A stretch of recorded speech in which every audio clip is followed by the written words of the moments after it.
আপনারা জানেন যে আমি আমেরিকায় একটি রেস্টুরেন্টে থাকি প্রায় 8 বছর যাব। এখন বাজে ভোর 4:30। তো আপনারা অনেকেই জানতে চেয়েছিলেন যে আমার দৈনন্দিন ইনকাম কত।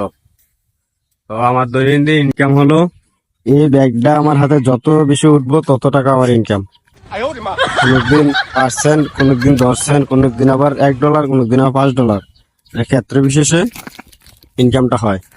তো আপনারা দোয়া করবেন যেন বেশি বেশি করে ব্যাগটা আমার হাতে থাকে এবং কি বেশি বেশি করে যেন হাতে ওঠে, তাইলে আমার ইনকামও বেশি। এখন খরচপাতি করার পর যাচ্ছি বাসার দিকে। বলতে পারেন যে আমেরিকায় আবার বাঙ্গা রাস্তা আছে কিনা, এটা ডিজাইন এরকম। আমেরিকার মানুষ তো অন্যরকম, এখানে এটা বাঙ্গা রাস্তা না, ডিজাইন এরকম। তো বেশি কিছু নেই নাই, কিছু খরচপাতি নিছে। আর এটা বাংলাদেশে বলে ডিম, আর আমেরিকা বলে এটা ইক। তো বলতে পারেন যে এই বাংলা রাস্তা নিয়ে আমরা আমেরিকার, কিন্তু আসলে এটা আমেরিকায়, কিন্তু এটা ডিজাইনই করা হয়েছে এরকম। আমরা গিয়া বাংলা ঠিক করার লাগে ইঞ্জিনিয়ার, তারা গিয়া বালা রাস্তা বাংলা হলে ইঞ্জিনিয়ার। তো আজকের ব্লগটা এতটুকুই। আসসালামু আলাইকুম রহমতুল্লাহ।